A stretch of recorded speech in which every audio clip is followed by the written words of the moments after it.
যে বলেছিলেন যে একমাত্র পাগল এবং শিশু ছাড়া আর কেউ নিরপেক্ষ নয়, এবং যে কারণে তিনি তত্ত্বাবধায়ক সরকার ব্যবস্থার বিপরীতে দাঁড়িয়ে তখন 15ই ফেব্রুয়ারি নির্বাচনটি অনুষ্ঠান করেছিলেন। আপনার ফেসবুকে কি বয়কটের ডাক পেয়েছেন? আমার ফেসবুক সয়লাভ হয়ে গেছে।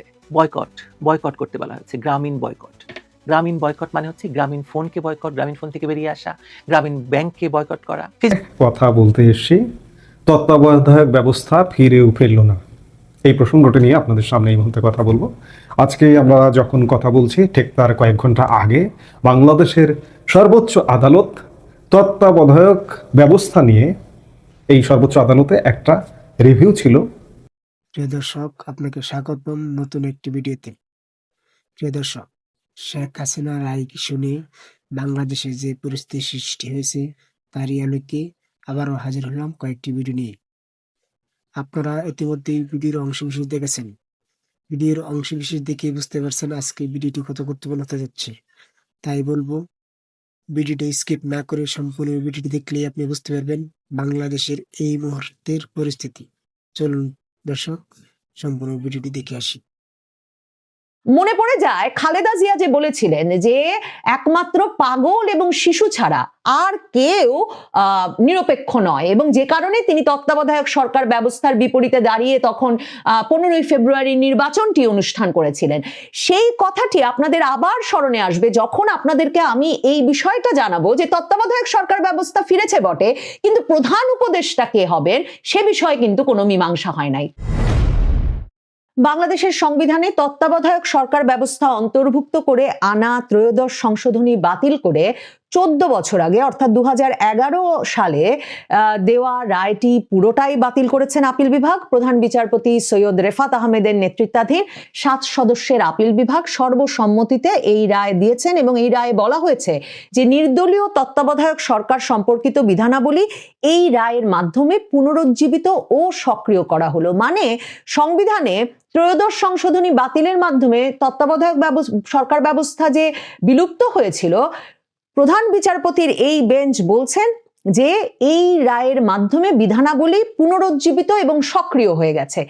অথচ এই পুনরুজ্জীবিত এবং সক্রিয় হওয়ার পরেও এখন বলা হচ্ছে যে আগামী নির্বাচন, ফেব্রুয়ারির নির্বাচনটা অন্তর্বর্তীকালীন সরকার ইউনূস সরকারের অধীনেই অনুষ্ঠিত হবে, এর আগে তত্ত্বাবধায়ক সরকার গঠিত হবে না।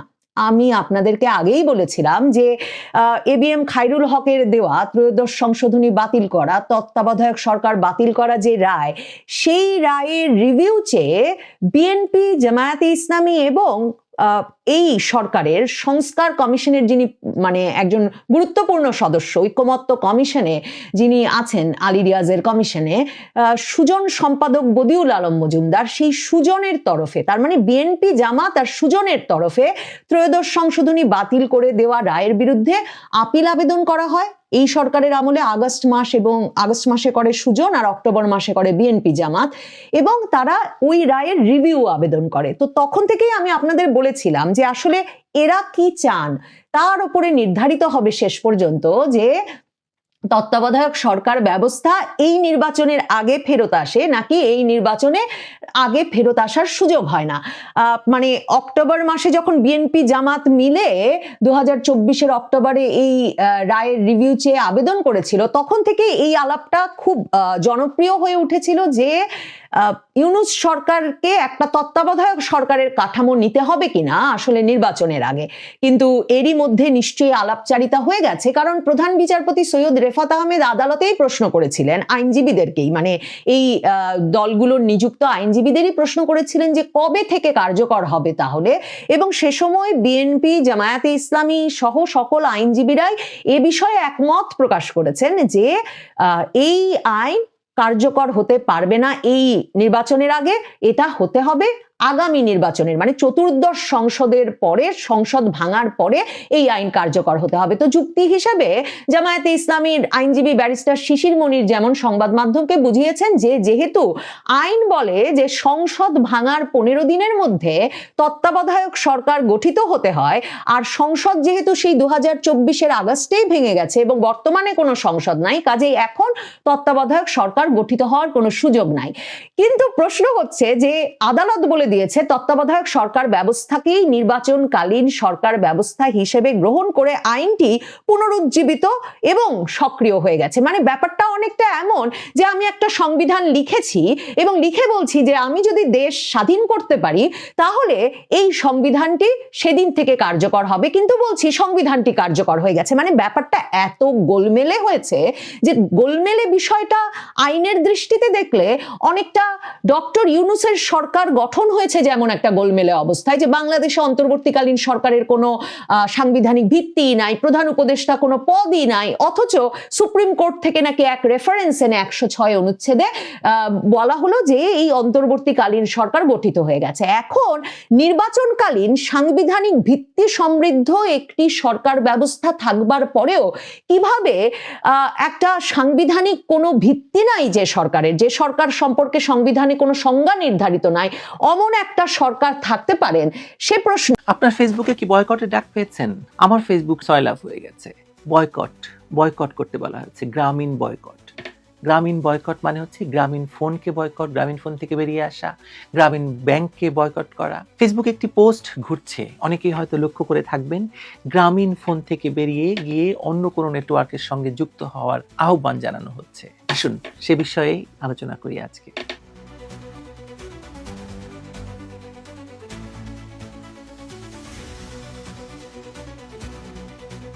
যে পোস্টটির কথা দিয়ে শুরু করেছিলাম সেই পোস্টটিতে বলা হচ্ছে যে দেশদ্রোহী ইউনূসের গ্রামীণ ফোন থেকে আপনার নাম্বার না পাল্টে অন্য অপারেটরে যেতে নিচের ধাপগুলো অনুসরণ করুন। 1, নতুন অপারেটর ঠিক করুন, আগে ঠিক করুন কোন মোবাইল নেটওয়ার্কে যেতে চান। 2, নতুন অপারেটরের কাস্টমার কেয়ার সেন্টারে যান। যে অপারেটরটি বেছে নিয়েছেন তাদের নিকটস্থ কাস্টমার কেয়ার বা স্টোরে গিয়ে জানান যে আপনি নম্বর না বদলে তাদের সার্ভিস নিতে চান। 3, অনুরোধ জানানো। কাউন্টারে গিয়ে বলুন যে আপনি আপনার বর্তমান নম্বরটি তাদের নেটওয়ার্কে নিতে চান, তারা পুরো প্রক্রিয়াটি পরিচালনা করবে। 4, প্রয়োজনীয় তথ্য দিন। নতুন অপারেটর আপনার নাম রেজিস্টার করার জন্য কিছু ব্যক্তিগত তথ্য দিতে হবে। ফি প্রদান করুন। নেটওয়ার্ক বদলাতে 50 টাকা ফি এবং তার উপর 15% ভ্যাট দিতে হবে। সাধারণত 72 ঘন্টার মধ্যে নম্বর বদল সম্পন্ন হয়। নাম্বার 6, দ্রুত সেবা চাইলে অতিরিক্ত 100 টাকা দিয়ে 24 ঘন্টার মধ্যেই বদল সম্পন্ন করতে পারবেন। আবার এমন পোস্টও কেউ করছেন যে গ্রামীণ ব্যাংক থেকে লোন নিন কিন্তু কিস্তি দিবেন না। গ্রামীণকে বয়কটের এই ডাকে অসংখ্য মানুষ সাড়া দিচ্ছে এবং কেউ ভয়ঙ্কর সব মন্তব্য করছে। গ্রামীণের উপর যে মানুষ ক্ষুব্ধ তা বিগত কয়েকদিনে একাধিক গ্রামীণ ব্যাংকের শাখা পুড়িয়ে দেওয়ার ঘটনা থেকেই প্রমাণিত হয়েছে। এসব দেখেই কিনা জানি না কানাডা প্রবাসী ডক্টর মাহমুদ হাসান টিপু, আইনের শিক্ষক এবং গবেষক, তার ফেসবুকে লিখেছেন, আওয়ামী লীগের গ্রামীণ বয়কট ক্যাম্পেইন, কোন দিকে যাচ্ছে দেশ? আমি পুরো পোস্টটি পড়ছি। আওয়ামী লীগের লোকজনকে দেখলাম গ্রামীণ ফোন থেকে শুরু করে গ্রামীণ ব্যাংকের সাথে রিলেটেড সকল পণ্য বর্জনের ডাক দিয়েছে। আওয়ামী লীগের ডাকে আওয়ামী লীগের অঙ্গ সংগঠনের কর্মী সমর্থকরা যদি সত্যিকার অর্থে গ্রামীণ পণ্য এবং গ্রামীণ সেবা বর্জন করে তাহলে গ্রামীণ বিশাল ক্ষতির মুখে পড়বে, সন্দেহ নেই। হয়তো গ্রামীণ ব্যাংক সারা জীবনের জন্য দেউলিয়া হয়ে যাবে। এই মুহূর্তে বাংলাদেশের সবচেয়ে বেশি মোবাইল সাবস্ক্রাইবার বা গ্রাহক গ্রামীণ ফোনের। 17 কোটি মানুষের দেশে প্রায় 18.8 কোটি সিম মার্কেটে বিক্রি হয়েছে বা সচল আছে এই মুহূর্তে। এর মধ্যে গ্রামীণ ফোনের গ্রাহক প্রায় অর্ধেক, 44%, যার সংখ্যা 8.6 কোটি। রবি ব্যবহার করে 5.75 কোটি মানুষ। বাংলা লিংক ব্যবহার করে 3.8 কোটি মানুষ আর টেলিটক ব্যবহার করে 67 লাখ মানুষ। গ্রামীণ ফোনের 34.2% শেয়ার গ্রামীণ টেলিকমের, যা গ্রামীণ ব্যাংকের সাথে যুক্ত। গ্রামীণ টেলিকম লাভজনক শেয়ার হোল্ড করলেও বা মালিকানা থাকলেও এই কোম্পানিকে নন প্রফিট হিসেবে দেখানো হচ্ছে। ফলে এখান থেকে এই মুহূর্তে কথা বলবো। আজকে আমরা যখন কথা বলছি ঠিক তার কয়েক ঘন্টা আগে বাংলাদেশের সর্বোচ্চ আদালত তত্ত্বাবধায়ক ব্যবস্থা নিয়ে এই সর্বোচ্চ আদালতে একটা রিভিউ ছিল। দীর্ঘ শুনানির পরে আজকে সর্বশেষ শুনানি হয় গত 11 নভেম্বর। আজকে রায় ঘোষণার দিন ধার্য ছিল এবং আজকে তত্ত্বাবধায়ক সরকার ব্যবস্থা ফিরিয়ে ত্রয়োদশ সংশোধনী পুনর্বহাল করে, যে সংশোধনের মাধ্যমে 1996 সালে তত্ত্বাবধায়ক ব্যবস্থা সংবিধানে যুক্ত করা হয়েছিল, সেই সংশোধনীকে ত্রয়োদশ সংশোধনীকে পুনর্বহন করা হলো এবং যে পঞ্চদশ সংশোধনের মাধ্যমে তত্ত্বাবধায়ক সরকার ব্যবস্থা 2011 সালে বাতিল করা হয়েছিল সেটি বাতিল করা হলো। প্রশ্ন হচ্ছে যে তত্ত্বাবধায়ক সরকার কি আসলে ফিরল? তত্ত্বাবধায়ক সরকার আসলে ফিরেও ফিরল না। কারণটা হচ্ছে সর্বোচ্চ আদালত জাজমেন্ট দিয়েছে যে নির্দলীয় তত্ত্বাবধায়ক সরকার ব্যবস্থা সংবলিত ত্রয়োদশ সংশোধনী আইন পুনরুজ্জীবিত করা হলো। এই পুনরুজ্জীবিত ও পুনর্বহাল হওয়াটা সংবিধানের 58B এবং 58C অনুচ্ছেদ সাপেক্ষে প্রয়োগ কার্যকর হবে। এই অনুচ্ছেদে আছে সংসদ ভেঙে দেওয়ার 15 দিনের মধ্যে তত্ত্বাবধায়ক সরকার গঠিত হবে। এখন সংসদ নেই, তাই আদালত বলেছেন সামনে থেকে কার্যকর হবে, এখন নয়। অর্থাৎ এই যে সামনে যে আসন্ন ত্রয়োদশ জাতীয় সংসদ নির্বাচন, এই নির্বাচনে তত্ত্বাবধায়ক সরকার কার্যকর হচ্ছে না। কার্যকর হচ্ছে এই যে নির্বাচনটা হবে, নির্বাচন হওয়ার 5 বছর পরে, 5 বছর পরে চতুর্দশ জাতীয় সংসদ নির্বাচন হবে। সেই নির্বাচন থেকে তত্ত্বাবধায়ক সরকার ব্যবস্থা আসলে কার্যকর হবে।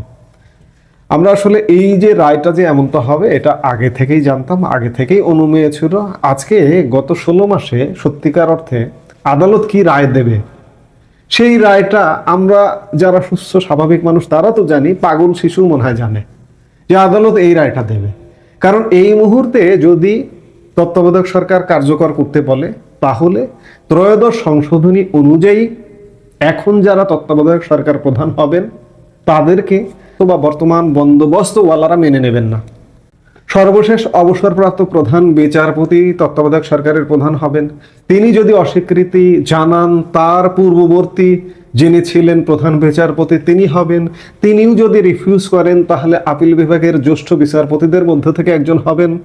তিনিও যদি রিফিউজ করেন, সর্বসম্মতিক্রমে সবার সঙ্গে আলোচনা সাপেক্ষে একজন বিশিষ্ট নাগরিককে তত্ত্বাবধায়ক সরকার প্রধান করা যাবে। তিনিও যদি রিফিউজ করেন, তাহলে সর্বশেষ আছে রাষ্ট্রপতি। রাষ্ট্রপতির দায়িত্বের পাশাপাশি তত্ত্বাবধায়ক সরকার প্রধান হিসেবে দায়িত্ব পালন করবেন। এই বন্দোবস্ত বর্তমান যারা রাজনৈতিক দল আছেন, ইউনূস সরকার আছেন, ত্রয়োদশ সংশোধনীতে বলা তত্ত্বাবধায়ক সরকারকে মানবেন না। যার দরুন হচ্ছে না ত্রয়োদশ সংশোধনী অনুযায়ী এখন, কিংবা একটু যদি অপেক্ষাও করা হয়, অপেক্ষা করে এই যে বর্তমান প্রধান বিচারপতি আছেন সৈয়দ রেফাত আহমেদ, তিনি ঠিক মাসখানেক পরে 27শে ডিসেম্বর অবসরে যাচ্ছেন। যদি কোর্ট আজকে জাজমেন্ট দিতেন যে সর্বশেষ প্রধান বিচারপতি হবে, তবে এটা 1 মাস পর কার্যকর হবে, তাহলে সৈয়দ রেফাত আহমেদ হতেন। আমার ধারণা, আমি ধারণা করি সৈয়দ রেফাত আহমেদ এই রিস্কে যাননি বা রিস্কে যাচ্ছেন না, কারণ তার আদালতই তো, তার নেতৃত্বেই তো এই রায়টা দিয়েছে। তিনি তত্ত্বাবধায়ক সরকার প্রধান হবেন না, চাকুরি থেকে অবসর নিয়ে তিনি নিরাপদে তিনি বসবাস করবেন, তিনি রিস্কে গেলেন না। অর্থাৎ তত্ত্বাবধায়ক সরকার আসলে এসেও এলো না, তত্ত্বাবধায়ক সরকার কলঙ্কিতই থাকলো। এ দেশে তত্ত্বাবধায়ক সরকার আসলে এটা একটা চমৎকার ব্যবস্থা ছিল, এই চমৎকার ব্যবস্থাটাকে আসলে কার্যকর করা অসম্ভব।